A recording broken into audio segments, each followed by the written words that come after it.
politiques qui en ont besoin et qu'on les urgent et comme le urgent. On essaye de, tu vois, et les gens ont mis dans la tête des gens que escroc mini, alors qu'en France ici, tout le monde sait. Et Gamate va contredire. Oh, tu viens enlever ça comme tu veux. Même ton propre compte là, si toi tu m'envoies même 10 000 euros tout de suite là, la banque m'appelle directement, c'est quoi l'argent là? C'est pourquoi moi-même j'ai vendu ma voiture, on m'a fait un virement, la banque m'a appelé direct. Ils m'ont appelé, mais j'ai montré la preuve que voilà, j'ai vendu la voiture, nanani, nanana.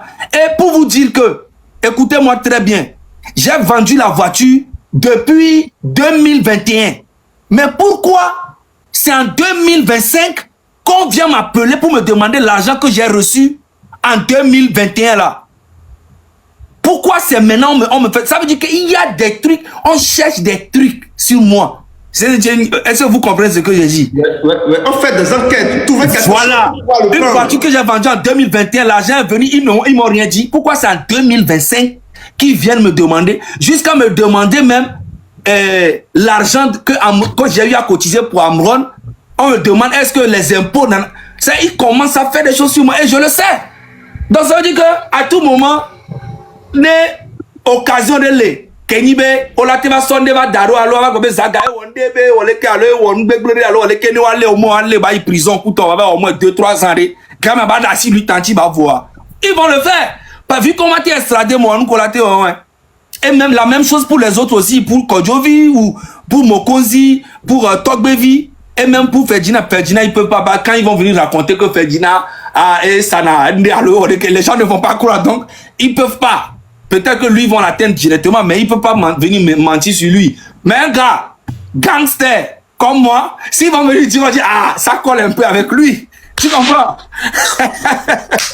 Non, mais attendez. Monsieur Zagabambo, Monsieur Zagri, vous savez, ce qui est important aussi, les gens, moi je sais, il n'y a pas de lutte sans sacrifice. On ne peut jamais venir à bout de cette dictature les mains vides.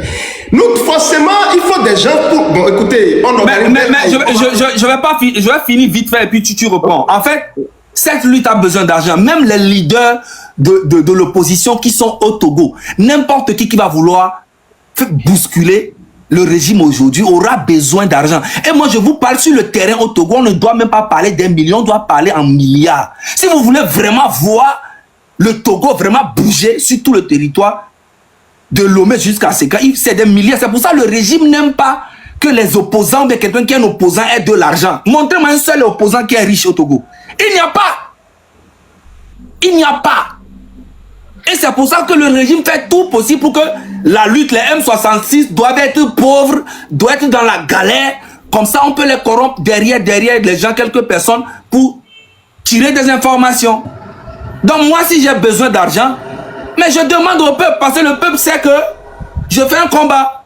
Et ils vont me le donner ça avec beaucoup de bénédictions, avec beaucoup de prières. Tu vois un peu ce que je veux dire? Donc, même les leaders de l'opposition au Togo auront besoin d'argent. C'est moi qui te dis. Parce que faire déjà un meeting, il faut de l'argent. Quand tu fais un meeting qui a à peu près 1000 personnes ou bien 500 personnes, il faut les nourrir, il faut organiser ça, c'est ça la politique. Donc du coup, c'est l'argent qui manque à cette lutte-là. Faut pas que quelqu'un va vous mentir. Quand au Népal, il y a eu la cotisation plus d'1 million d'euros.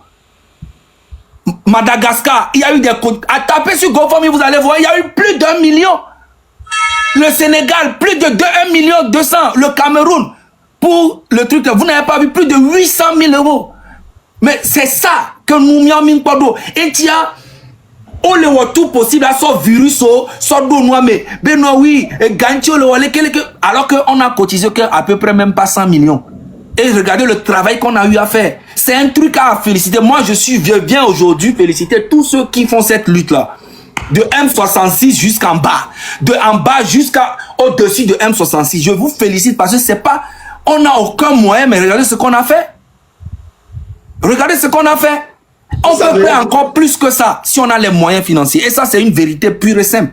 Vous savez, monsieur Zagabambo, le combat serait plus aisé. Chers amis, écoutez-moi bien. Le combat pour la libération de ce pays, pour l'alternance démocratique au Togo, serait plus aisé si aujourd'hui la jeunesse, le mouvement M66, le peuple togolais, n'était pas confronté aussi à une division interne, c'est-à-dire, imaginez qu'on est au Togo, toute l'opposition traditionnelle, la société civile, les anciens, accompagnent avec bonne foi, je dis bien, accompagnent ce mouvement-là avec bonne foi. Qu'on soit en groupe et qu'on dit, on veut lancer un GoFundMe pour la lutte. Mais cela ira vraiment plus vite.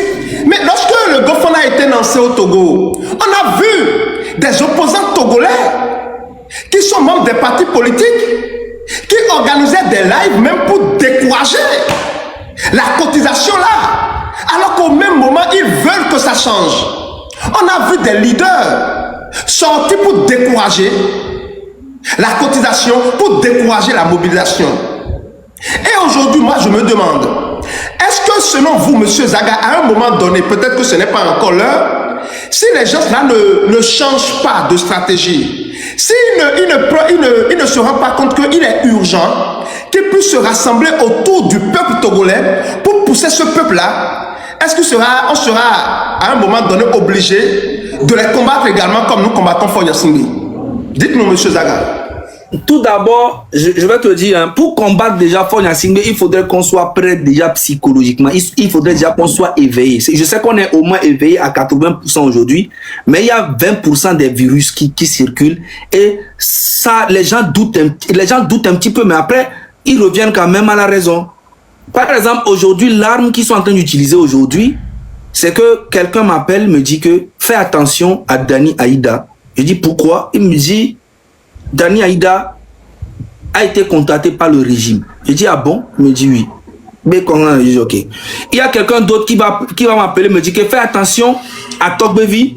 Je dis ah bon? Oui, Togbevi a fait ci. Quelqu'un appelle Kodjovi pour lui dire a fait ci et vice versa. Quelqu'un même m'appelle pour me dire que de faire attention à Ferdinand. Tu sais, si j'avais dit ça à Ferdinand comme ça, il n'allait pas croire.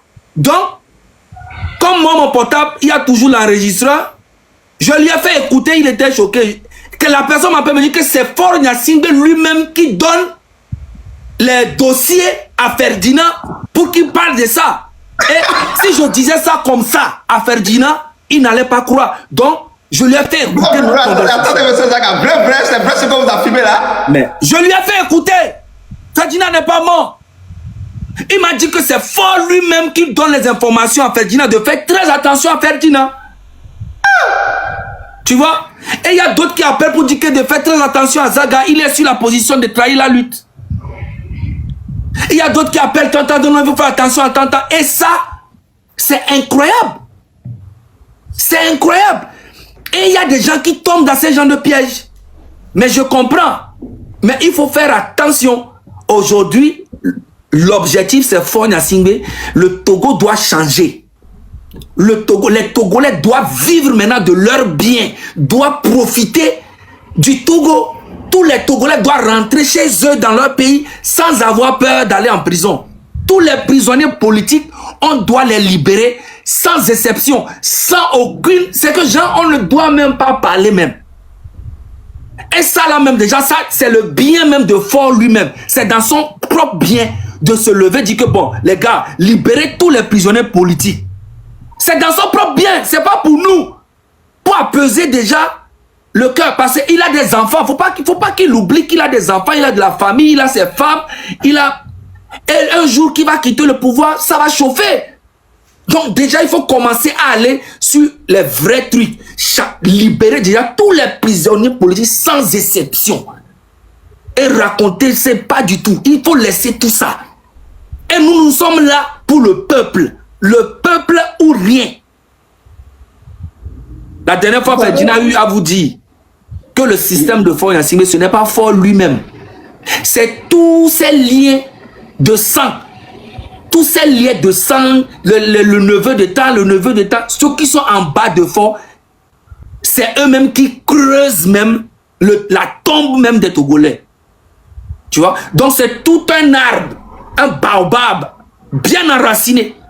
Donc du coup, c'est un combat qui sera très dur, mais on va y arriver si nous sommes ensemble, dans le même esprit. Tu vois? Ne laissez pas les gens mettre des virus dans vos têtes, des histoires qui n'ont ni tête ni queue. Bon, je vais pas l'inviter même, c'est Monsieur Dani. Donc, je vous laisse, Monsieur Dani, si vous avez encore d'autres questions à lui poser, comme ça, au moins, il va aller un peu en profondeur. Ok, justement. Merci beaucoup à monsieur Zaga. Vous savez, Monsieur Dani, il y a une petite question que je vais vous poser aussi. Vous savez, aujourd'hui au Togo, pour moi, j'ai comme l'impression que l'opposition traditionnelle se trompe sur un point. Quand j'écoute les uns et les autres, je peux vous rassurer, hein, derrière les caméras, les gens m'écrivent beaucoup, je vous dis. Et on me raconte des choses, ah, Monsieur Joël, ceci et cela. Et ce que je comprends, vous l'avez dit tout à l'heure, que l'opposition traditionnelle, ils ont peur, et ça c'est vrai. Mais je me demande, est-ce que leur peur a une raison d'être? Parce que la lutte du mouvement M66, ce n'est pas une lutte pour placer X ou Y à la tête du Togo. La lutte du mouvement M66, c'est une lutte pour l'alternance démocratique, c'est-à-dire, on parle, Fagne Singbe dégage du pouvoir, on met en place une transition, on organise les élections et le peuple togolais décidera qui va le gouverner. Nous allons retourner à la constitution de 1992, s'il faut toiletter les choses, on va le faire.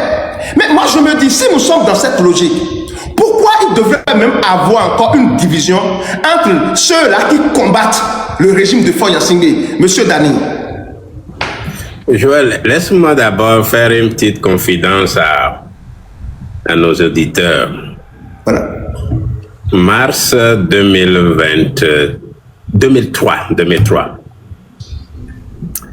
C'est pour vous parler un peu de notre engagement passé et ce que les Togolais ont fait. Moi, à l'époque, j'étais le coordonnateur de la concertation nationale de la société civile du Togo. On a voulu m'arrêter à Lomé, j'ai fui pour aller à Ouaga d'abord, et puis je suis descendu vers Cotonou, et puis on a organisé notre système. Après les élections 2003, là, les vrais résultats que nous on avait trouvés, c'est que Akitani Bob était en tête, suivi de Daoukou Péré et Adema n'était que troisième. Et quand on a commencé à publier ça, on a commencé à arrêter nos camarades. 2-3 mois après, nous avons réussi à convaincre nos partenaires, des Canadiens, des Allemands, tout ça, pour dire la société civile a son rôle à jouer. À l'époque, vous voyez, les partis politiques qui avaient positionné, ils ont fait leur rôle, ils ont joué leur rôle. Alors nous, on a invité des acteurs de la société civile, des partis politiques, des médias à Dakar. On est arrivé à Dakar et le matin du jour où l'événement, on voulait faire un colloque avec même des collègues qui étaient venus de la diaspora, hein, du Canada, de France, de Belgique et autres. J'ai été convoqué, on était à Dakar, par le ministère de l'Intérieur. Et on m'a posé des questions très simples. Ce n'était pas comme une interpellation. Et à 10h j'étais arrivé à 10h du matin. Avant d'aller, j'ai appelé mon ami Aliontine pour lui dire je suis convoqué au ministère de l'Intérieur et il m'a fait accompagner d'un de ses collaborateurs. On lui a dit non, c'est rien, on avait juste quelques questions à poser à M. Dani. Donc j'étais tellement bien accueilli de 10h, 12h30. La personne avec laquelle je parle, c'est plus tard que je saurais que c'est un commissaire de police. Il m'appelle, il m'amène dans son véhicule dans un très bon restaurant de Dakar, on a bien déjeuné, puis on revient, ça continue. Et vers 16h, j'appelle à Léontine, mon téléphone était même déchargé, il a pris décharge. C'est pour vous raconter quoi? Nous, Togolais, on avait pris des dispositions pratiques pour faire ce qu'il fallait faire au Togo. Tout cela m'était arrivé, c'était pour empêcher l'ouverture de l'activité. Mais puisque les Sénégalais ne sont pas barbares comme le régime togolais, ils n'ont pas cru quand Yadema leur a dit que moi, je réunissais à Dakar des gens qui voulaient faire un coup d'État au Togo. Alors que nous, on appelait des gens pour leur dire, on veut apprendre du Sénégal parce que le Sénégal a réussi une alternance politique. Donc on a appelé, c'est pourquoi Aliontine et autres étaient nos interlocuteurs. Aliontine tout de suite a donné la lettre que Dani est gardé, en fait, et tout de suite, les Djiboka, l'opposition sénégalaise voulait marcher à Dakar. Et c'est que Tetra avait 22 heures comme à libérer pour retourner à l'hôtel. Ça, c'est une anecdote pour vous dire ceci que quand il faut se réunir, les Togolais savent se réunir. Et chacun connaît son rôle. Ce que je dis là, beaucoup d'acteurs de partis politiques, de la société civile, des médias peuvent vous le dire. Ça veut dire que ça, je parle de 2003. Donc, aujourd'hui, on n'est pas en train de se chamailler avec les partis politiques. À Lomé, aujourd'hui, ceux qui sont dans les partis politiques sont un peu comme des zombies. Mais ils n'ont pas toute leur capacité d'action. Et nous, on leur dit, dans ces conditions-là, notre nation qui a d'autres acteurs sait agir. Faites en sorte que pendant que vous êtes faible, d'autres forces émergent. Des milliers et milliers de Togolais ont quitté le territoire national pour aller se réfugier à l'extérieur. Certains pour des raisons politiques, d'autres économiques, des raisons sociales et autres. Ça dérange qui à Lomé que des compatriotes de la diaspora soient ceux-là qui organisent la nouvelle opposition, mais parce qu'on a coupé les ailes et les pieds à l'opposition traditionnelle. Voilà. Et Ça doit déranger qui? De conscients patriotes qui aiment son pays. Bon, des sagas me rencontrent, des top vidéos me disent des choses. Moi, quand j'ai amené les camarades de M66 à New York, le lendemain, qu'est-ce qu'on n'a pas entendu? Attention, méfiez-vous, Daniel a des ambitions politiques, il veut vous manipuler. Alors que moi, j'ai pris mon argent, j'ai pris mon billet, j'ai payé mes frais d'hôtel, j'ai fait ce qu'il fallait faire. Est-ce que je peux...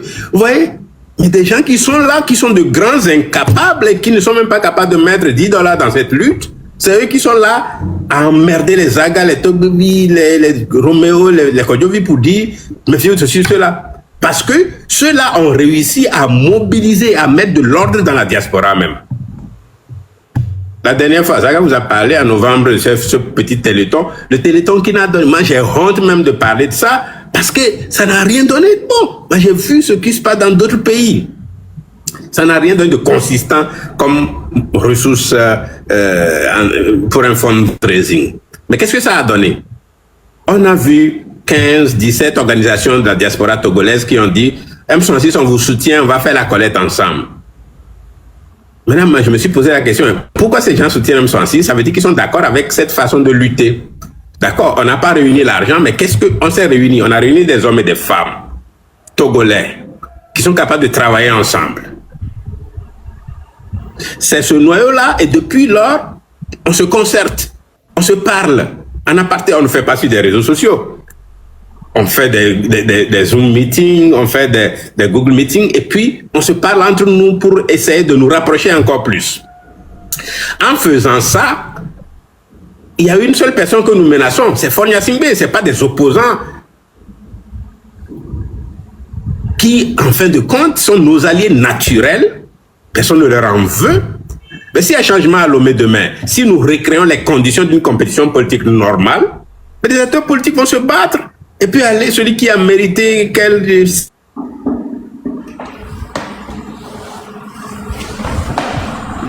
encore en compétition politique. Donc quand des gens émergent dans la diaspora, si vous êtes à Lomé, si vous croyez en un Dieu, ou quand vous croyez en un vaudou, ben écoutez, faites ce sacrifice à ce vaudou-là, ou priez ce Dieu pour dire, enfin, nos compatriotes, quelque part, sont en train de donner de l'énergie pendant que nous, ils nous étouffent au pays. C'est comme ça que ça se passe. Ça devrait se passer. J'ai raconté l'anecdote de Dakar là pour vous montrer que on a eu déjà de l'occasion de travailler avec la diaspora, avec les partis politiques et autres. On était en osmose avec des gens comme Ninevi, des gens comme Agboibo et autres, qui se sont appuyés très souvent sur la diaspora et qui savent qu'il y a de la qualité dans la diaspora, des gens compétents. Mais on a longtemps accompagné. Mais quand Ford dit « Je vous impose une constitution de la 5e République », vous n'avez rien à dire, peuple. Vous n'avez même pas besoin même de connaître le test. On a mis tout ça en branle avant même de montrer le test aux gens. Hein. En définitive, ce qui s'est passé, Sénat, Assemblée nationale, et puis on fait une cérémonie à Lomé, et Fort est là, et puisque son parti unir de façon éternelle va gagner toutes les élections pour les années à venir, c'est Fort qui sera là, et quand il va mourir, le nouveau chef du RPT uni va être le président du Togo. C'est ça que Ford nous a vendu. Ouais. Mais la réponse, là, je nous en veux, nous. Joël, ne parlez plus d'opposition togolaise en passant seulement aux partis politiques. L'opposition n'a jamais été au Togo, ne s'est jamais réduite au parti politique au Togo. L'opposition était toujours plus profonde. Nos mamans au grand marché de Lomé étaient celles-là qui donnaient de l'argent au code 1, code 2, tout ça pour faire des manifestations. Ce sont des opposants parce qu'elles voulaient le changement. Ouais. Les syndicalistes, que ce soit des enseignants, des gens du service de santé, tout le reste, étaient mobilisés, prenaient des risques énormes et soutenaient tout ce que l'opposition politique faisait. Ce sont des opposants, mais ils ne voulaient pas être ceux-là qui sont candidats à des postes sélectifs. Ouais. Donc, ce qu'on aurait dû faire, nous, quand Faure nous a fourgué sa fausse constitution pour devenir roi du Togo, c'est que quelqu'un comme moi et quelqu'un comme militant de parti dans la diaspora ou au pays aurait dû se concerter, aurait dû se retrouver soit à Cotonou, ou à Accra, ou à Abidjan, ou à Dakar, pour riposter contre Faure. Nous avons échoué. Nous n'avons pas fait ça. Et ça, je n'accuse pas les partis politiques. Ils sont victimes. Et mais nous aussi. Que faire maintenant alors, M. Dani? Que faire maintenant? Que faire maintenant? Mais il faut créer une nouvelle opposition face à Faure Gnassingbé. Et cette opposition aura un certain nombre d'acteurs clés de la diaspora. Et les amis du Togo, les frères et sœurs qui m'écoutent de Lomé, n'ayez pas peur de la diaspora. C'est nous qui vous avons toujours soutenu et accompagné, mais nous ne voulons plus être des accompagnateurs. Nous voulons être des acteurs de changement, au même titre que vous. Nous voulons penser les solutions ensemble. Nous voulons mobiliser les ressources ensemble. Nous voulons opérationnaliser ensemble face à ce régime et nous sommes pressés de terrasser ce régime-là parce que j'ai envie de rentrer à Lomé, même si je visite les plus grandes capitales d'Afrique, je sillonne. Je suis arrivé par avion ce midi à Accra parce qu'il y a une conférence internationale à laquelle je participe. Je suis un privilégié, mais beaucoup de Togolais ne sont pas, je pense à eux. Je peux vivre et mourir dignement dans la diaspora. Mes enfants vont hériter.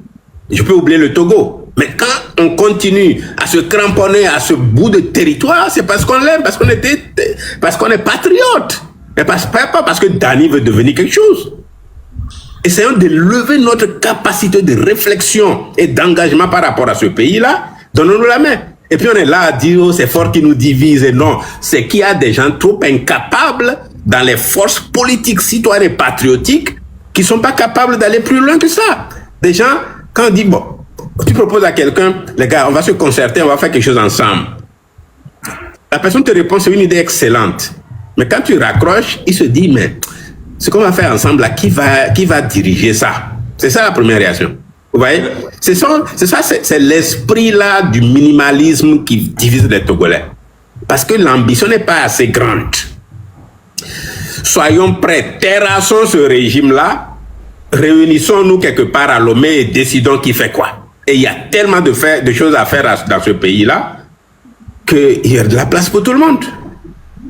Moi qui suis ici en disant ça, je ne revendique rien. Je ne suis rien. Il y a de la qualité de la diaspora, il y a de la qualité à l'intérieur du pays des gens qu'on fait taire. Il y a des milliers et milliers de nos compatriotes qui nous écoutent aujourd'hui, qui ne sont pas à unir, mais qui ne parlent pas parce qu'ils survivent. Parce qu'on ne leur donne pas la chance de s'exprimer, de montrer leur potentiel. Alors ils se taisent. Alors ils sont dans leur Togneviadi en espérant que demain, ils meurent et que des gens viennent chanter et dire qu'ils ont vécu dignement, alors qu'ils ont vécu lâchement.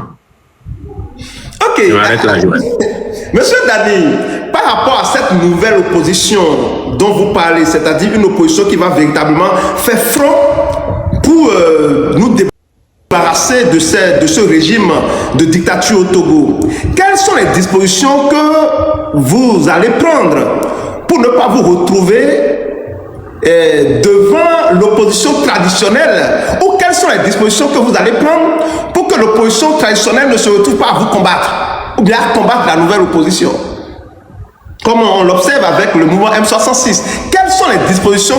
Parce que moi, je ne voudrais pas vraiment ça. Donc, dites-moi, monsieur, dites-nous ici, quelles sont les dispositions que vous prenez pour que lorsque cette nouvelle opposition qui va faire front serait en train de naître, de se construire, elle ne va pas se retrouver combattre par l'opposition traditionnelle ou quelques membres de la société civile traditionnelle? C'est une dynamique naturelle qui se met en place là. En quelques mois, le M66 nous a créé l'espace pour dire, les gars, nous on n'est pas des politiciens. Faites ce que vous êtes capable de faire pour que notre pays aille de l'avant. Moi, quelqu'un comme moi, je ne me suis jamais engagé dans un parti et autre et je n'ai jamais affirmé d'ambition politique. Mais je dis à mes compatriotes, il faut que nous chassions ce régime. Mais j'écoutais quelqu'un qui disait, pour le moment, on n'est pas en train de faire de la compétition pour le pouvoir, on est en train de faire compétition pour le changement. Je dis à cette personne, si elle m'écoute, qu'elle se trompe. On ne conquiert pas un pouvoir qu'on ne désire pas. Dites aux Togolais, nous sommes capables de diriger mieux ce pays-là. C'est pour ça qu'on veut chasser ceux qui sont là aujourd'hui, parce qu'ils sont incapables, parce qu'ils sont médiocres. Pour venir à ta... Écoute, là, je spécule. Joël, je spécule pour ne pas te dire des choses qui sont du domaine de la stratégie ou de la tactique politique. Parce qu'ici, il y a des gens qui nous aiment bien. Il y a d'autres qui attendent seulement de nous éliminer. Et je ne vais pas leur faciliter la tâche. C'est ça. Merci beaucoup. Non, attendez, monsieur Zaga, un instant, s'il vous plaît.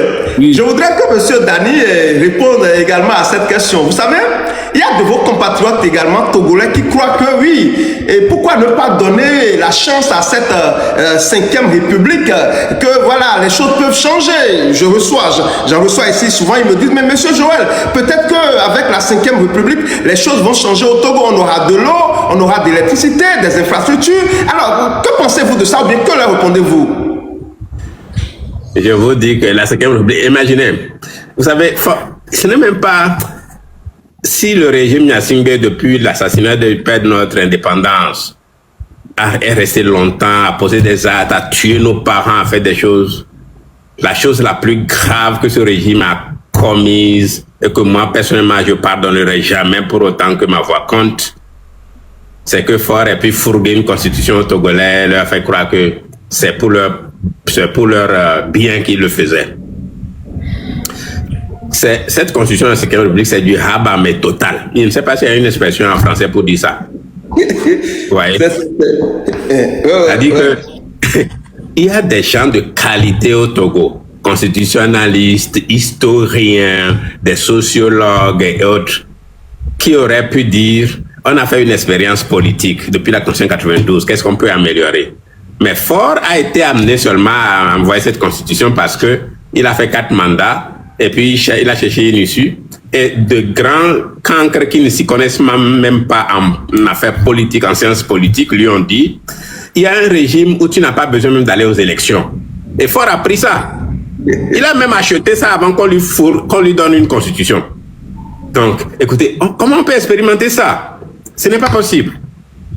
La constitution même est bancale, elle n'est pas bien rédigée, d'une part, et d'autre part, elle crée déjà... La seule chose qui est possible, c'est ceci. Ce n'est pas qu'on essaie la constitution de la 5e République.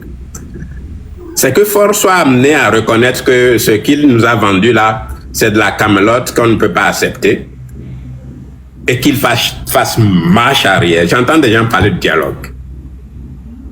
Le jour où vous apprenez que Faure, de façon tacite ou bien ou de façon explicite, disent « Je renonce à la Constitution de la 5e République et j'invite mes compatriotes à des concertations pour trouver les voies, préserver un certain nombre de choses, la cohésion nationale », je serai le premier à inviter les Togolais à un dialogue.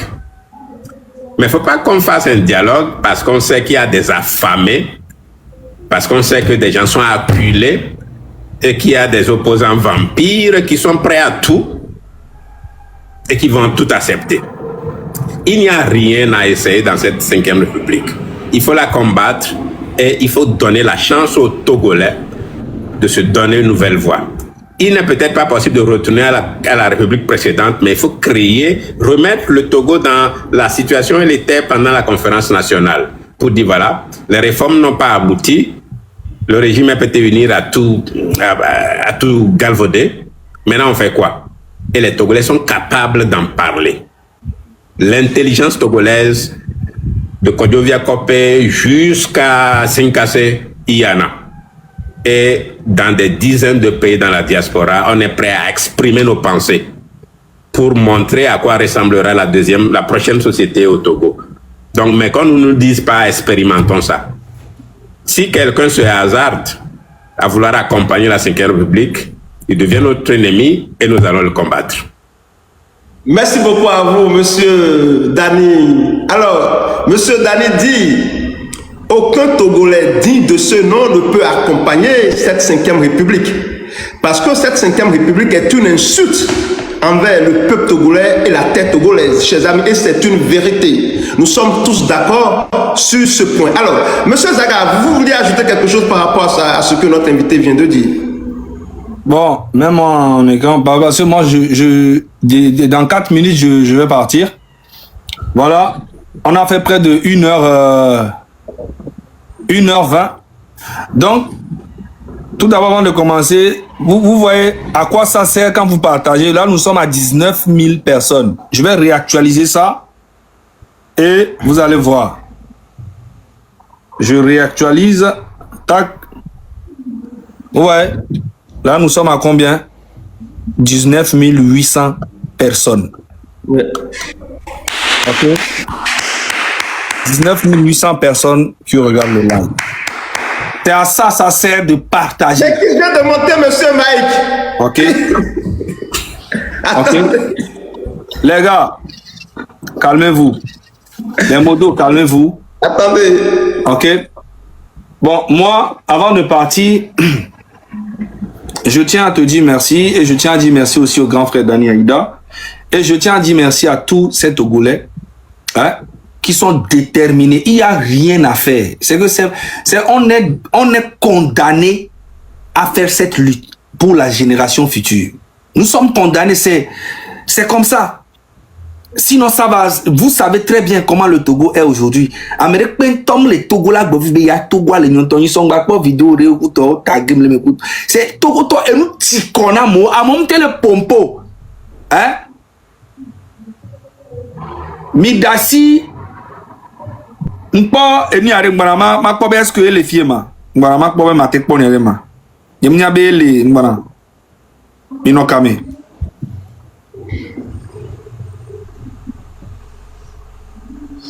Ma sonde ma pobe na de m'pa me so vidéo roda me gbe quoi.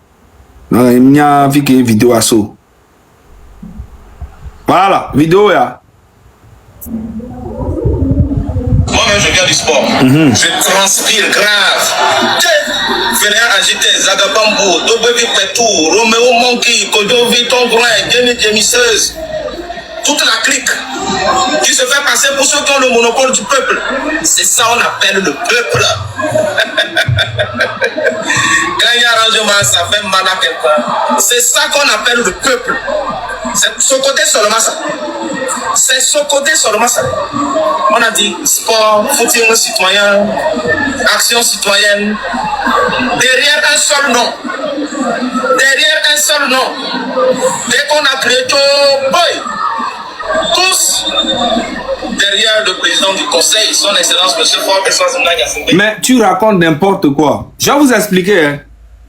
Si Fort Gnassingbé sait, s'il sait vraiment qu'il est garçon, il n'a qu'à faire un communiqué et dire que les opposants ou bien les Togolais ont le droit de marcher au Togo.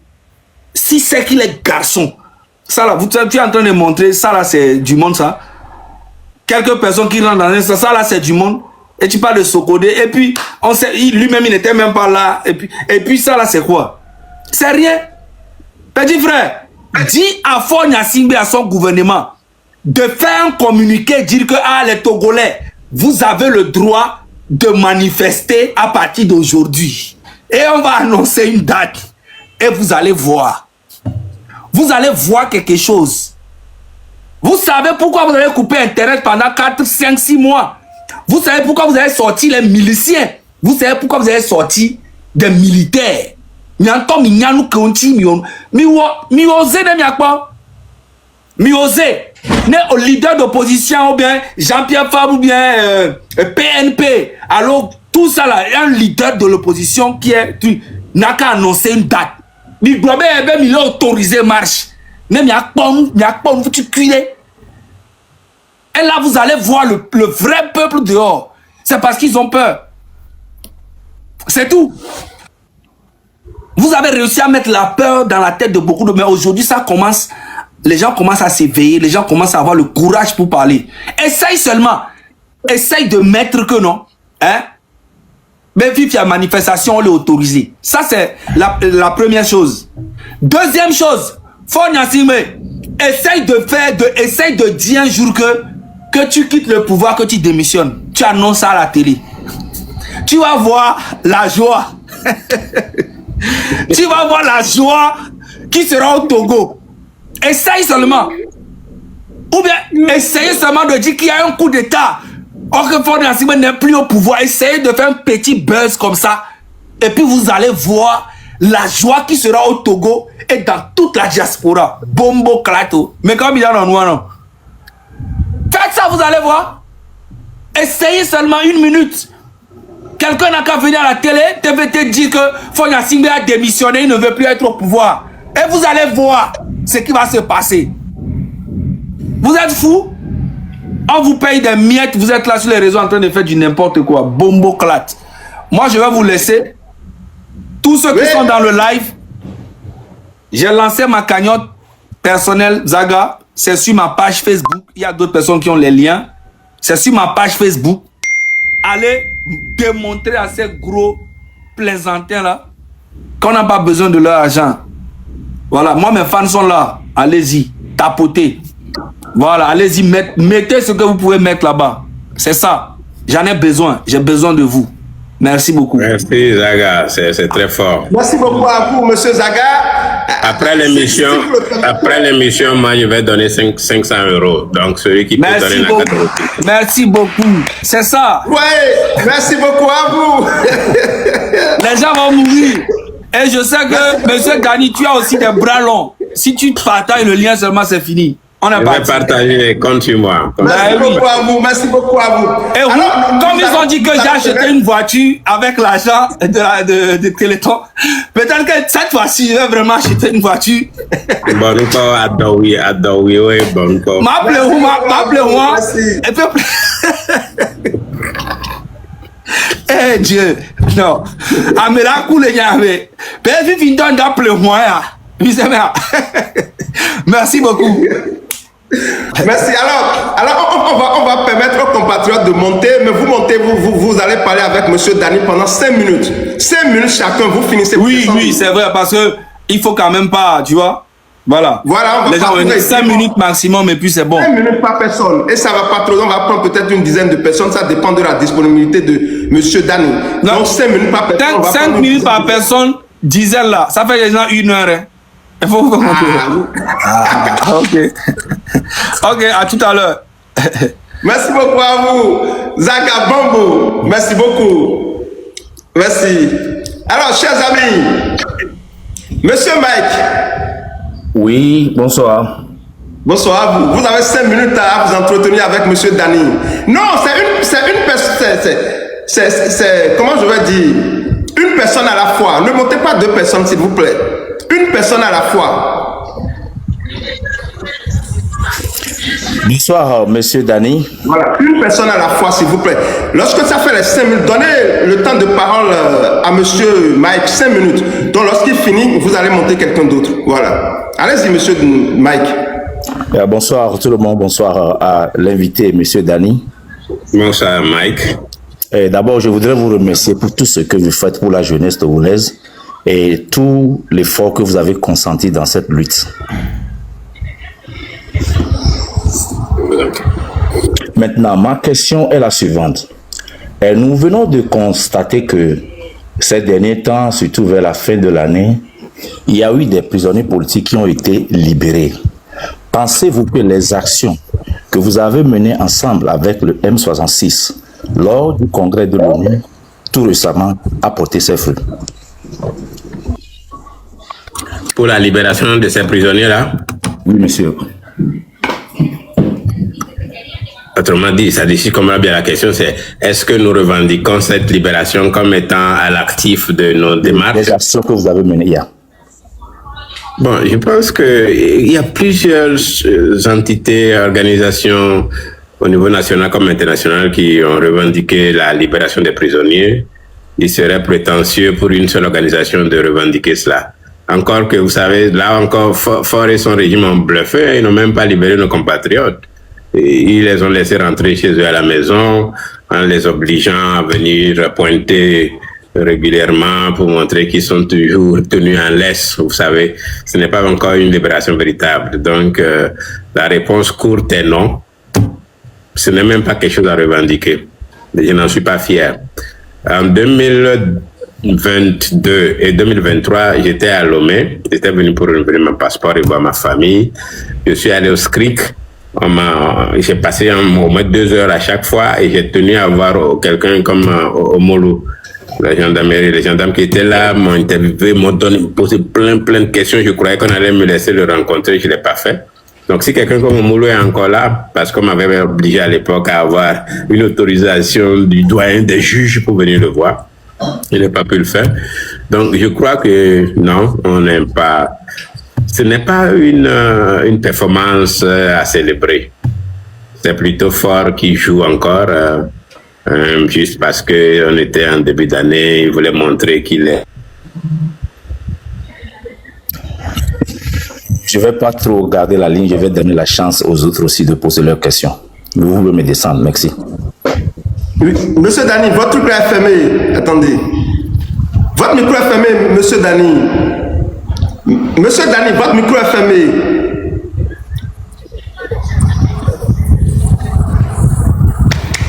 Attendez, votre micro est fermé, monsieur Dani.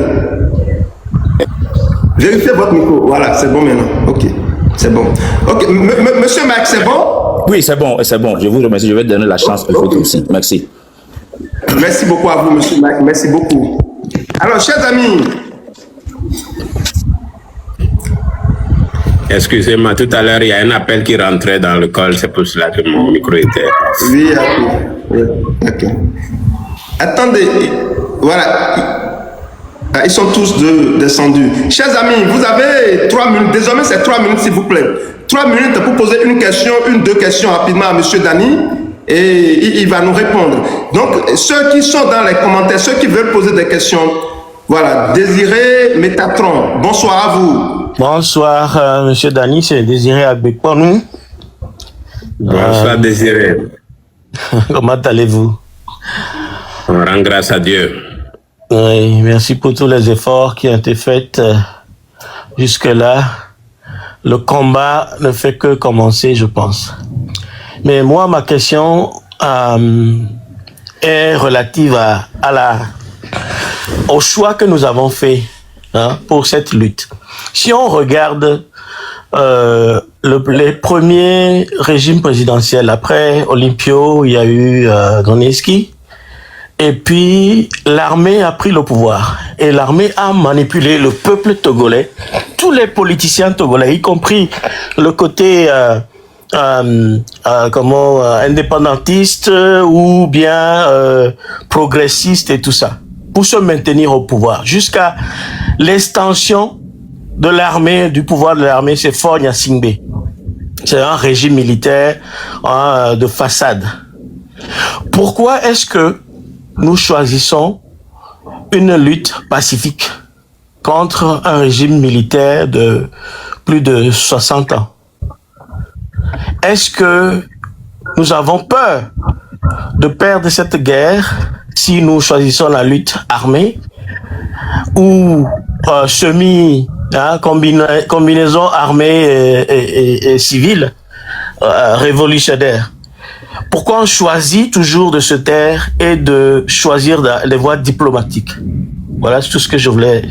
C'est neutre, ma question est neutre. C'est pas que moi je fais un choix, mais c'est pour réfléchir, donner à réfléchir, parce que les Togolais n'ont jamais voulu réfléchir sur une autre alternative. Qu'en pensez-vous? Joël n'aime pas qu'on parle de ça sur sa chaîne, mais excuse-nous, Joël. Voilà. Alors, monsieur Dani, répondez à cette question, s'il vous plaît. Ok. Sa question en deux phrases serait de dire pourquoi les Togolais ne choisissent pas non plus une lutte armée comme une alternative de lutte contre le régime. Ben, il y avait eu cette tentative-là, hein, j'ai parlé de 1986 où il y a cette intrusion de quelques acteurs qui ont voulu déstabiliser le régime, qu'on a appelé les terroristes à l'époque. Vous savez, il y a des raisons géopolitiques à cela. Ce petit territoire dont la largeur fait à peine 50 km, engoncé entre le Ghana et le Bénin, dans cette région-là, est-ce que le Ghana et le Bénin veulent servir de base arrière à une rébellion armée contre le Togo? Je ne crois pas trop. Mais entre nous, et là je ne trahis pas un secret, à ce moment, Rallis fermait les yeux pour voir ce que les Togolais pouvaient faire, mais ils n'ont rien fait. Bon, mais ceux-là qui ont fait ou n'ont pas fait des choix à un certain moment, ils n'ont pas consulté les autres. Donc, l'histoire, moi, je suis pas comptable ou redevable de ce que nos aînés ont fait depuis l'indépendance. Ils ont fait ce qui était bon pour eux en ce moment-là. Encore que je vois qu'à l'époque, même avant l'indépendance, les acteurs politiques togolais se comportaient mieux que ceux qui sont en face du régime actuel. Hein. Ils se comportaient mieux face à des choix décisifs. Et à l'époque, alors qu'ils n'ont pas tant d'ouverture, n'avaient pas tant de capacité. Il y a des choix. Aujourd'hui, nos enfants vont juger ce que nous faisons en 2025-2026. Des choix que nous aurions faits. Mais que ce qui se fait aujourd'hui, en quoi cela engage quelqu'un comme moi, ou bien quelqu'un comme Zaga, ou Ferdinand Haïté? Parce que personne ne nous consulte, personne ne nous pose aucune question. Nous disons ouvertement ce que nous pensons, et nous invitons des gens parfois à discuter. Il y en a qui viennent, d'autres qui disent, non, vous êtes qui là pour nous inviter à parler? Ouais, dans ces situations-là aujourd'hui. Maintenant, quand un groupuscule fait quelque chose, on ne peut pas opposer ça à l'ensemble. Donc, il y a une réalité. Ce que l'histoire retiendra, que les Togolais sont foncièrement incapables de s'accorder sur des solutions viables de façon collective et durable. Ne me dis pas de répéter la phrase parce que je l'ai pensée du fond de mon cœur et je l'ai dite. Tu vois? C'est ça la réalité du Togo. On a un pays où on a beaucoup d'ambition, mais on ne se donne pas les moyens de nos politiques. Quand des gens ne sont même pas capables d'aller en prison, est-ce qu'ils sont prêts à ce qu'on les abatte? Aujourd'hui, il y a 20 000 Togolais au moins sous les drapeaux au Togo que Ford a préparé pour massacrer la population.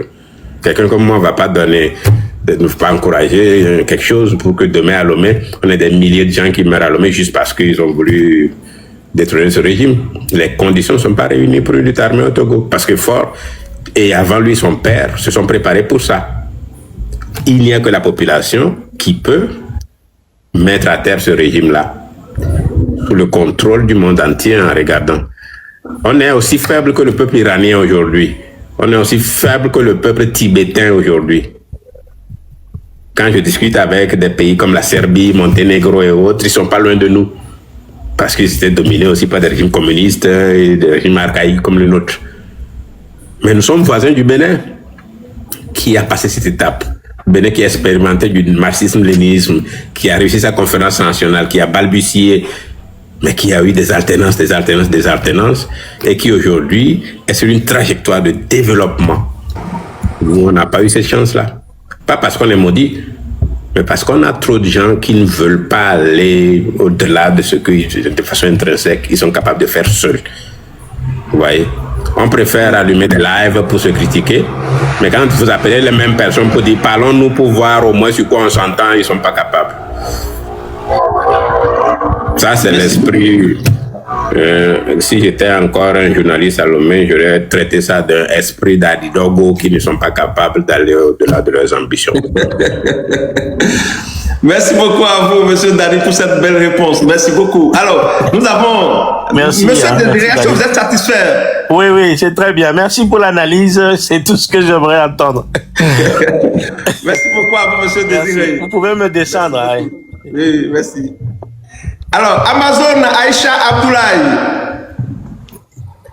Bonjour Joël, bonjour Monsieur Dani. Aïcha, je suis au garde à vous. Comment vous allez, Monsieur Dani? D'abord, Ça va très bien, alhamdoulilah. Alhamdulillah, je voulais dire merci pour l'interview, vos paroles, tout ce que vous avez dit était au point. Merci beaucoup. J'ai l'impression d'écouter Bon, je ne veux pas dire ça parce que vous n'avez pas dit que vous avez des ambitions politiques pour le moment, donc je ne veux pas dire ça. Bon, merci beaucoup. Je préfère vous écouter 1000 fois que d'écouter fort ou qui que ce soit. Bon, merci pour ça. Ma question pour vous, c'est que comment est-ce qu'on peut galvaniser toute la diaspora pour qu'on puisse parler de la même langue pour faire partie fort et sans Simbe? Excellent. Merci beaucoup, Aïcha, pour cette question qui est très, très pertinente. Je crois que le M66 a offert un cadre de collaboration à la diaspora. Hein. Et de toi à moi, Aïcha, on s'est vu à New York et félicitations à toi parce que nous, on était venus de loin. Tu fais partie de ces Togolais et Togolaises qui vivent en Amérique. Toi, tu es en Californie, mais tu as fait le déplacement, tu as payé ton billet d'avion et on a fait ce qu'on avait à faire ensemble aux Nations Unies.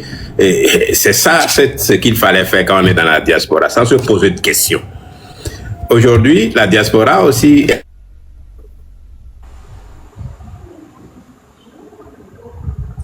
Les gens de la diaspora n'avaient juré que par les partis politiques.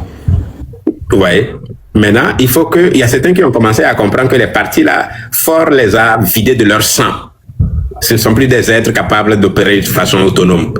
Donc, il faut leur donner une nouvelle énergie. La diaspora est capable de le faire.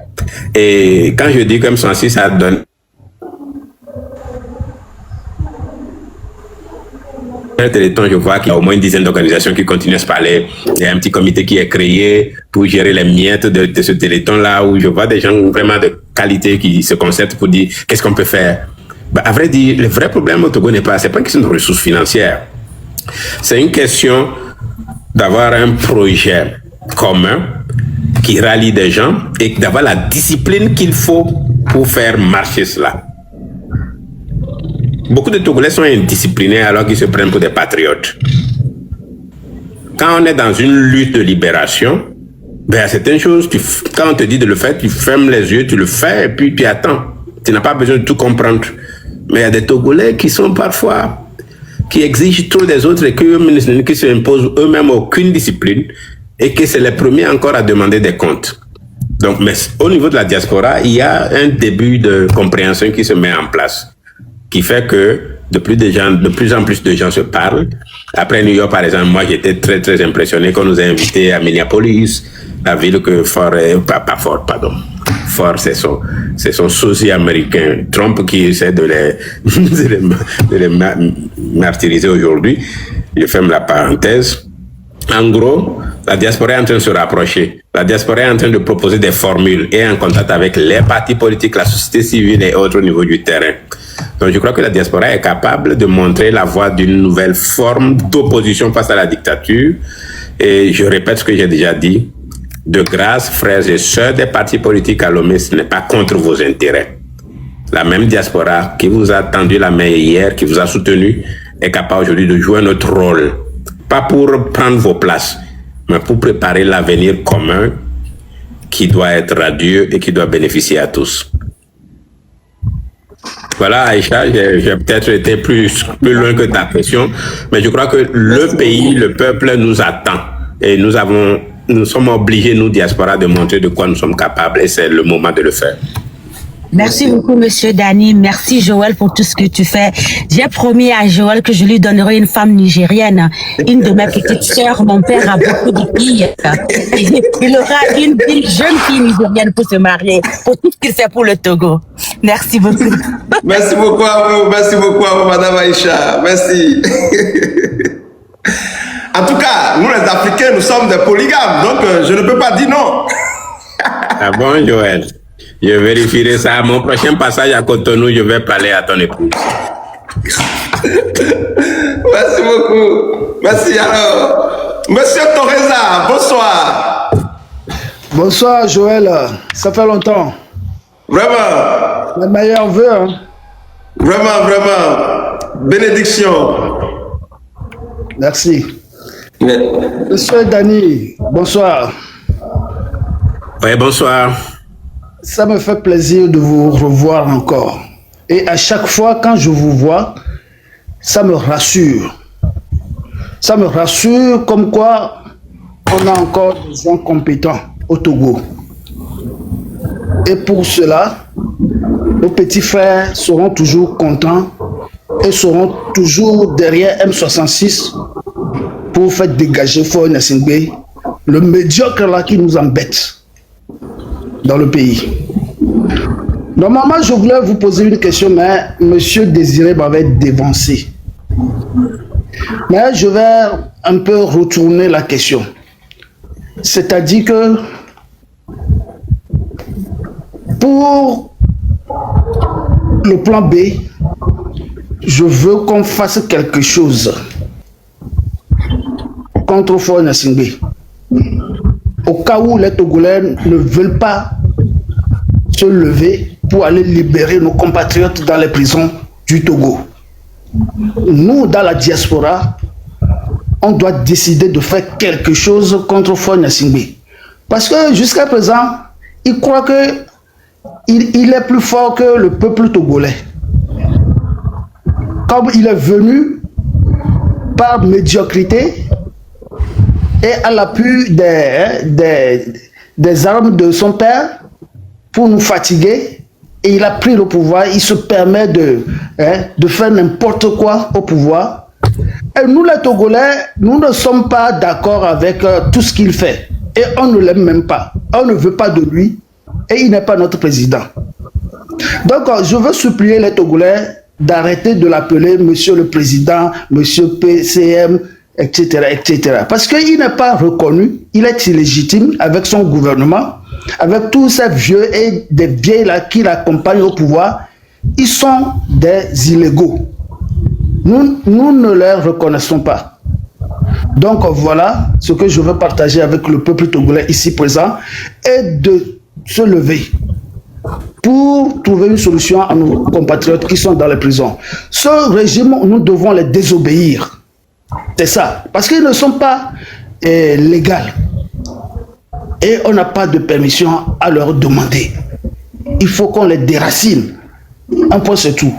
Donc, merci beaucoup à vous, Monsieur Torenza. Monsieur Torenza, c'était pas une question, c'était un apport. Vous avez donné votre opinion. Merci beaucoup à vous, Monsieur Torenza. Exactement.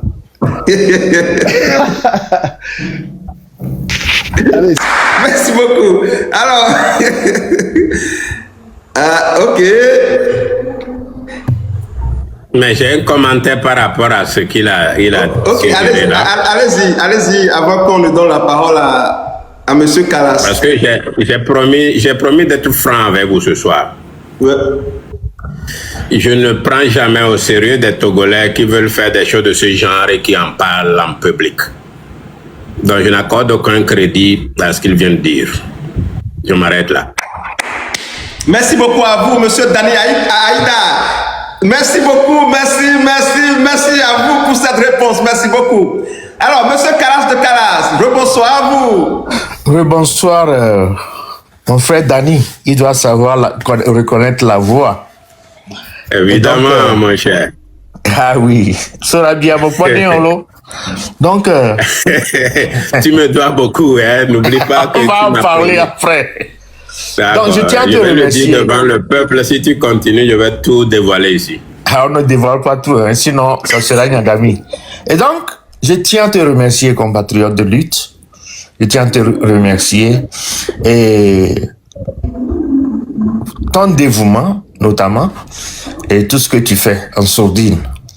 Donc, je pense qu'il est opportun, à ce moment, qu'un cri d'alerte soit lancé à nos compatriotes de la diaspora et ceux qui sont sur le terrain au Togo, que c'est en restant mobilisés, unis, que nous pouvons chasser Faure Gnassingbé. Et je le dis toujours, Dani en a parlé dans ses dires ici, c'est très important. Nous devons nous unir.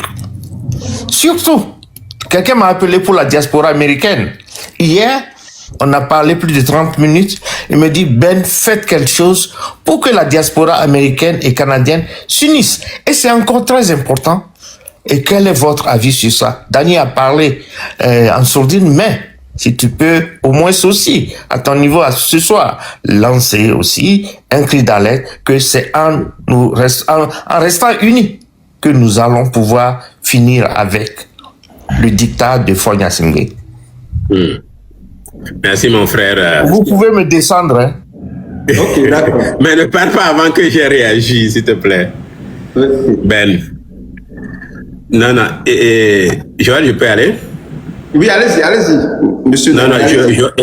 Ben vient de dire quelque chose de très important. La diaspora togolaise en Amérique du Nord est une diaspora très importante, au même titre, bien sûr, que d'autres diasporas. Il y en a une très forte en Afrique et en Europe aussi. Je pense qu'il n'est pas compliqué. Ces deux diasporas, États-Unis et Canada, ont déjà eu plusieurs rencontres par le passé. Et j'ai eu la chance même de participer à des réunions de la diaspora. J'appartiens à la diaspora africaine, mais j'ai déjà été invité, par exemple, à Sherbrooke, je ne sais plus en quelle année, au Canada, où j'ai participé, je suis venu dire des choses. Et j'ai été invité une fois, la diaspora est descendue jusqu'à Dakar. Je crois que quand Kodi Togo était en train de naître, j'étais à Kinshasa, j'ai pris mon vol pour venir. Et il y a des rencontres qui ont eu lieu à Washington, tout ça. Donc, je crois, Ben, que ne vous fatiguez pas à vouloir réunir tout le monde. Réunissez ceux qui ont démontré au cours de ces 6 derniers mois une capacité à s'engager, comprendre et à travailler ensemble. Et quand ça va commencer à prendre, les autres viendront. Ne forcez personne à vouloir rejoindre une dynamique. Je crois que c'est comme ça. Et ceux qui sont capables de comprendre les enjeux et adopter le nouveau mode de lutte contre le régime, je crois qu'ils se sont déjà manifestés. C'est ceux-là qu'il faut organiser. Et mon frère Ben, tu peux compter sur moi. On était ensemble à New York et je tiens à saluer ton engagement et ta capacité d'action. Il y a beaucoup de choses qu'on peut faire ensemble et nous n'avons pas besoin de nous faire prier pour ça. Merci beaucoup. Merci à vous. Alors, monsieur Kalas, vous êtes satisfait de la réponse? Oh, tout à fait. Je suis du même avis que lui. Et je le dis encore pour ceux qui sont dans la diaspora américaine et canadienne ou bien du côté de l'Amérique du Sud, le moment est temps que nous puissions quand même aller avec ceux qui sont capables d'aller avec nous. Merci. Mettez-moi en bas, sinon vous pouvez me sortir. Merci beaucoup à vous. Dani, merci beaucoup à vous, monsieur Kalas de Kalas. Agbasivi de Ferdinand Haïté, bonsoir à vous. Bonsoir. Bonsoir, monsieur Aïda. Bonsoir, Agbasivi. Le cardinal n'a pas fait de messe aujourd'hui, mais nous prions pour qu'il se repose bien. Merci.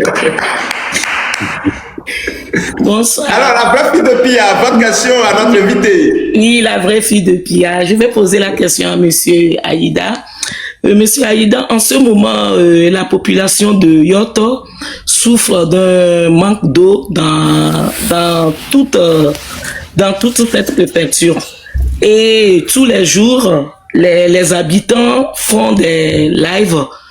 Tous les jours, il y a des dames de 60 ans, 50 ans qui ouvrent les panels parce que trop c'est trop. J'aimerais vous poser la question, comment ils peuvent faire, où ils doivent s'adresser pour qu'on puisse remédier à ce problème. Ah, vraiment, ça. Merci pour ta question. Je m'attendais à toutes les questions sauf à ce genre, mais là tu touches du doigt une question réelle. Hein. Et je suis sûr qu'à l'exemple de Yoto, beaucoup d'autres endroits de notre pays n'ont pas ce minimum vital qu'est l'eau. Qu'est-ce qu'il faut faire dans ces conditions? J'aurais pu, dans des conditions normales, dans une république normale, donner l'adresse d'un tel ministère, de telle direction régionale qui s'occuperait de ça, mais au Togo, c'est pas le cas. Là où il manque le minimum, c'est parce que des gens n'ont pas eu envie d'en donner. On ne peut pas, dans un petit pays comme le Togo, avoir d'addition d'eau. Il y a eu des programmes d'assainissement et d'eau financés par le budget de l'État, financés par des dons extérieurs, mais qui n'ont jamais donné. Qu'est-ce que les gens de Yoto peuvent faire? Déjà, ils font bien d'en parler publiquement. C'est très important. Okay. Tablibo, j'ai connu cette préfecture il y a au moins 10 à 20 ans, que j'y ai pas mis pied, mais à l'époque déjà c'était comme un désert. J'y étais une fois parce que Agboibo faisait quelque chose là-bas, on était allé voir comment c'était chez lui. Qu'est-ce que Tablibo peut faire? Tablibo n'a qu'à... Je crois que les ressortissants de Tablibo qui sont hors du Togo doivent s'approprier ce problème. Et faire en sorte que la grande diaspora aussi donne. Malheureusement, le régime qui est à Lomé n'autorise pas la diaspora à réaliser des choses. Sinon, en quelques jours, nous, on peut mobiliser des fonds pour dire, voilà, on creuse ceci, on fait forage par ici et autres pour aider en attendant, mais ils vont pas nous laisser faire. Donc, tout ce que nous pouvons faire, c'est que on relaie. Il faut que le message soit connu. Il faut que la situation que vivent les populations de Tabligbo et environ soit connue. Et on verra la réaction des autorités. Je m'attends pas à ce qu'ils fassent grand-chose. Est-ce qu'elles fassent grand-chose? Mais au moins que ce problème ne soit pas caché. Et partout ailleurs au Togo où ça va mal, il faut que cela soit connu du reste de la population et du reste du monde. Et la diaspora n'a qu'à capter cela et accompagner, ne serait-ce que psychologiquement, ces populations qui souffrent. La seule solution qu'il y a au Togo par rapport à ce problème pour d'autres, c'est de dégager ce régime et de mettre en place des politiques publiques. Voilà. Mettre en place des politiques publiques par rapport à l'eau, l'éducation, la santé, l'assainissement et autres, et tout le monde vivra mieux. Ouais. Voilà ce que je C'est peux tout, dire. c'est tout. Vraiment, merci beaucoup à vous pour cette réponse. Merci beaucoup à vous. Merci beaucoup, ça sera tout. Merci. Merci. Merci, bonne soirée. Oui, merci beaucoup. Merci. Sami Day. Oui, bonsoir Joël, bonsoir à notre invité, Monsieur Dani. C'est Salomon, hein? Ouais, Dani. Hey, salut Salomon. Ouais, merci beaucoup, vraiment. Merci surtout à Joël qui nous fait toujours le plaisir de prendre la cause togolaise comme sa propre cause et ce travail immense qu'il effectue. Et merci surtout à vous, et Dani, et vraiment pour cette intervention, ce débat, et sans langue de bois, toujours structuré, toujours posé. C'est toujours un plaisir de vous écouter. Et donc, je vous remercie beaucoup. Vous avez apporté beaucoup d'éléments. On s'est toujours tutoyé. Hein. Tu peux continuer à me tutoyer comme on le fait en privé. Ça ne dérange personne ici. Ok, merci. Je sais que vous êtes très modeste et très humble. Bon, voilà, donc moi, j'aurais aimé vous poser encore une question. Et vous qui avez la chance de côtoyer ces jeunes et de leur apporter vos précieux conseils. Et il y a beaucoup de choses qui se racontent. Oui, le M106 serait instrumentalisé, contrôlé par certains forces. Est-ce que vous pouvez rassurer aujourd'hui le peuple togolais que nos jeunes travaillent en toute autonomie et que, comme ils le disent, et que ce que vous avez vécu auprès d'eux, est-ce que vraiment c'est des gens qui sont là juste pour rassembler le peuple afin que nous puissions dégager ce régime? C'est ma première question. J'aurai une deuxième tout à l'heure, rapidement, ouais. Ouais, tu permets que je réponde à celle-là pour ne pas l'oublier. Merci beaucoup, Salomon. C'est une question très importante. Ce que j'ai observé disons, pas en cohabitant, mais en étant en contact avec les jeunes du M106 au cours de ces derniers mois, c'est leur détachement, hein. C'est leur... c'est des jeunes très simples qui sont ouverts, qui veulent apprendre, qui posent des questions et qui ne posent pas des questions qu'à vous seuls. Quand ils sont en contact avec toi et tu crois que tu es seul, tu te trompes déjà. Ça, c'est déjà bien pour eux. Deuxièmement, entre eux, ils se parlent beaucoup. Et il leur arrive même de se chamailler parfois et ils se retrouvent encore sur l'essentiel. Non, je crois que c'est un groupe. Moi, j'ai vécu 14 ans au Burkina Faso. J'étais encore à Ouagadougou quand Blaise Compaoré est tombé. D'accord? Et j'ai vécu 9 à 10 ans en RDC. J'étais là quand Joseph Kabila a perdu le pouvoir. Et je sais ce que les mouvements citoyens ont fait. J'ai suivi de près des initiatives citoyennes comme à Dakar au Sénégal avec Y'en a marre, comme FNDC en Guinée, parce que je travaille souvent sur l'ensemble de ces pays-là. Pour revenir à ta question, je pense que l'exemple ce que l'M106 fait aujourd'hui mérite d'être documenté et suivi, et quand le moment viendra qu'on en parle, je peux rendre compte de ce que ces jeunes qui, sans trop de calcul, s'intéressent à des questions politiques sans être des politiciens. Je crois que la seule chose que ces jeunes apportent à la lutte, c'est des opportunités, des espaces.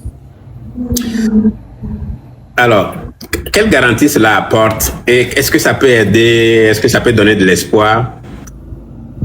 Ça peut aider ceux et celles qui comprennent ce qu'ils sont capables d'apporter et qui ne croient pas. Ce n'est pas assez jeune, par exemple, de tenir la main à de grands garçons et grandes filles qui doivent comprendre leur rôle dans cette lutte. Ils créent des espaces. Quand ils ont dit à MLN avec les Yamnian et compagnie, ils disent, écoutez, faisons ensemble, on peut faire un téléthon. MLN, qui connaît sa capacité, a tendu la main à d'autres organisations de la diaspora. La dernière fois, j'ai demandé la liste, j'ai vu 17 à 20 organisations qui ont participé à cette dynamique. Et Salomon, qui est très impliqué dans cette dynamique, sait qu'on est en connexion. Aujourd'hui, il y a des choses qu'on se dit, qu'on fait, qu'on ne faisait pas avant. C'est ça, les choses que M66 est capable d'apporter. Donc, je crois qu'on peut attendre de ce mouvement, qu'il joue son rôle de mouvement citoyen, capable de catalyser des énergies, mais jusqu'à un certain niveau. Ce sera comme Balai citoyen au Burkina Faso qui a poussé jusqu'à la chute de Compaoré et qui a empêché l'armée à prendre le pouvoir.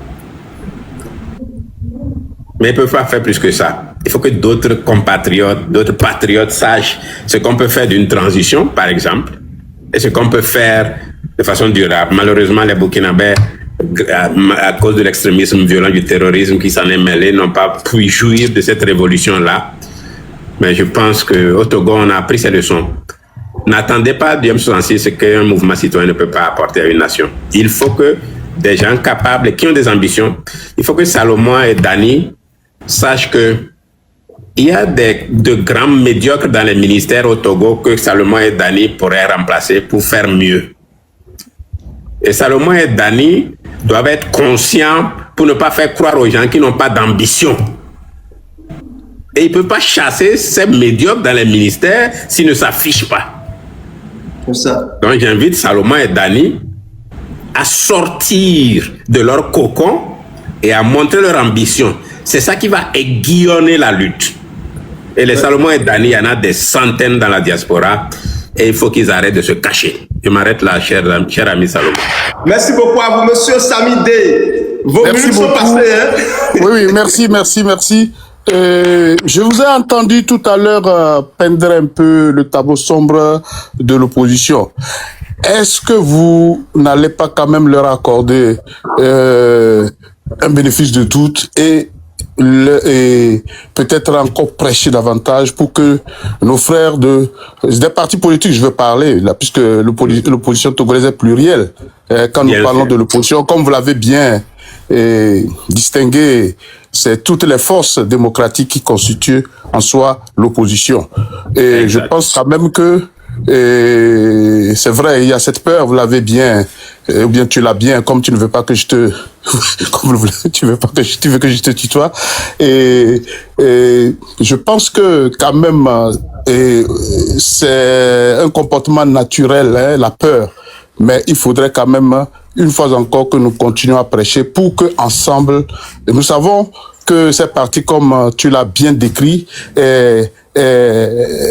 cette opposition institutionnelle, je veux dire, est verrouillée et qu'on ne leur laisse pas la possibilité et que vraiment c'est difficile. Donc, moi, j'aurais aimé quand même qu'on les encourage à revenir à de bons sentiments et à comprendre que ces jeux ne sont pas un danger pour cette opposition. Au contraire, c'est une chance. Et donc, je ne sais pas si ton optimisme et ton pessimisme est total ou bien tu laisses encore une marge de manœuvre à cette opposition pour qu'elle revienne à de bons sentiments. Merci, c'est ma dernière question, vous pouvez me descendre. Voilà. Merci beaucoup à vous, monsieur Samidé. Merci. Mais nous ne sommes pas nombreux. Hein. Le Togo est tellement petit que si on ose mettre sur le bas-côté certaines personnes, on va le regretter. Il faut que nous créions un cadre où ceux qui militent dans des partis politiques aujourd'hui, qu'ils soient dans des bureaux de ces partis politiques, qu'ils soient des militants de base, comprennent qu'il y a une nouvelle façon de lutter contre ce régime et d'en finir avec lui. Donc la balle n'est pas véritablement dans le camp de ces partis politiques, hein, mais dans le camp de ceux qui offrent une alternative Vous voyez? Donc, nous le faisons parfois avec assez d'humilité. J'ai vu depuis le mois d'août comment l'M106 a tendu la main aux partis politiques et autres. J'ai vu comment les réactions ont été. Peut-être que le travail n'est pas terminé, il faut continuer. Mais je découragerais le M106 d'aller faire Salam Alek, d'aller faire prier des gens pour dire vraiment, sans vous, on est foutus. Non, ça n'irait pas comme ça. Il faut faire avec ceux qui sont mobilisés. Moi, je crois plus. Vous savez, il n'y a pas un parti politique à Lomé qui n'est pas de militants dans la diaspora. Ce sont ces gens déjà qui vont commencer à avoir le courage de sortir et à parler à leurs membres, à leurs autres membres pour dire vraiment que c'est l'intérêt collectif. Vous voyez? Et peu à peu, vous allez voir que ce que des gens croient comme divergence, ça va s'effacer. Moi, je suis à Accra. Si j'invite 3-4 leaders à Accra, je suis arrivé à Accra aujourd'hui, si je les invite à venir et qu'ils me font confiance, et que, bon, on se parle et qu'on s'entend sur quelque chose, c'est déjà quelque chose, c'est déjà une marche de fait.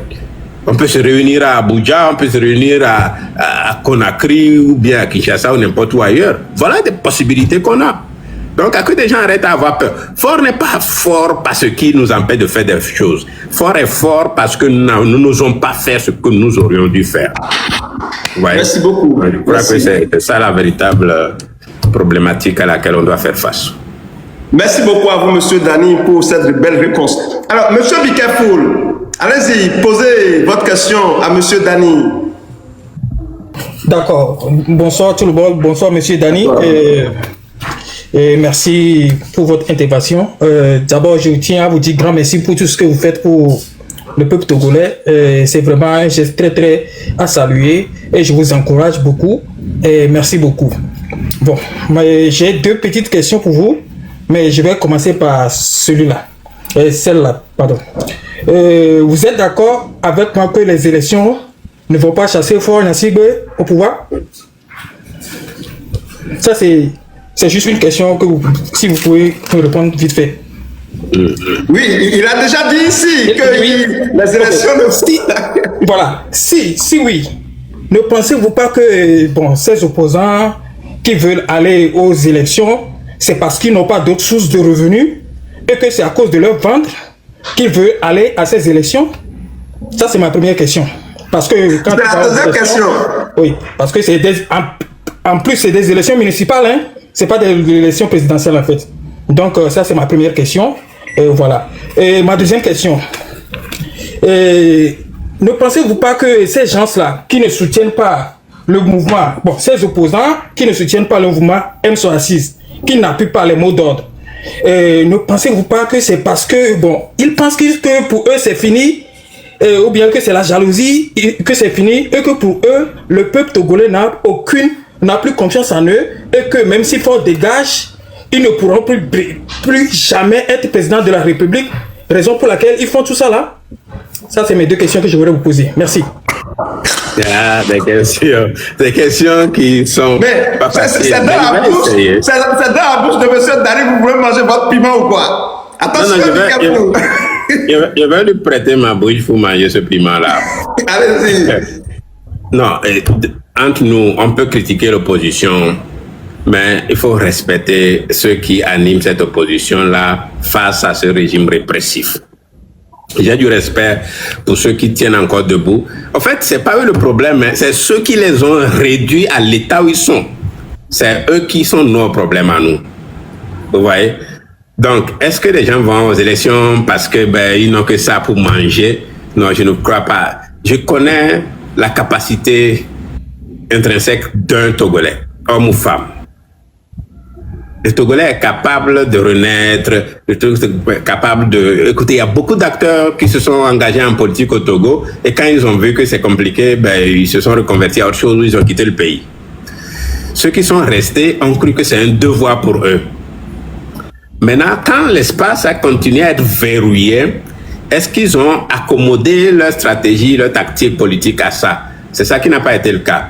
Quand Faure a imposé la 5e République monarchique, est-ce que l'opposition a apporté une riposte du genre de dire de façon définitive qu'il change de fusil d'épaule? Non. C'est seulement sur ces aspects-là qu'on peut critiquer.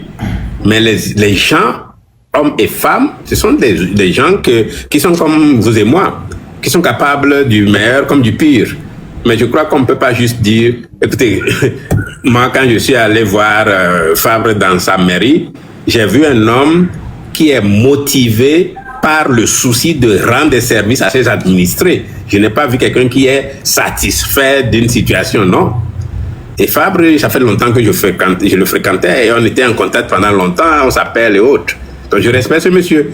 Quand je vois Brigitte Adjamagbo, par exemple, ou d'autres, je vois que ce sont des gens qui auraient aimé être en compétition et gagner une élection contre Faure Gnassingbé. Sauf que le nouveau système dit qu'il n'y a même plus d'élection présidentielle. Donc, vous voyez, quand on lutte contre un régime, il y a une seule élection qui compte, c'est la présidentielle. Parce que l'État, c'est au sommet que ça se change, c'est pas à la base. Parce que l'administration publique togolaise ne donne aucun pouvoir aux administrés, aux collectivités territoriales. Donc, quand il en est ainsi, ben, on dit, bon, ça, c'est vraiment le service minimum qu'on fait. Donc, ce que moi j'attends de ces partis politiques, c'est de nous dire franchement qu'en étant dans leur posture actuelle, ils ne font pas le maximum dont ils sont capables. Et qu'ils soient ouverts à faire autre chose, y compris à braver ce régime. Moi, j'aimerais voir au moins 5 ou 6 leaders politiques en prison actuellement. C'est ça qui fragilise le régime de dictature. Mais quand ils ne vous inquiètent pas, ça veut dire que vous ne pesez rien. Donc il faut les braver. Vous voyez? Donc tant que vous ne les dérangez pas, ça veut dire que vous comptez pour rien. Je ne dis pas ça parce que je ne suis pas à Lomé. Mais nous sommes inquiétés. Moi, je suis de la diaspora africaine, je suis dans la sous-région, je perds beaucoup de choses. En exprimant publiquement mes positions. Je perds des marchés parce que je suis dans le business. Il y a des choses que je peux faire, que je perds parce que le régime fait tout pour que je ne gagne pas ça.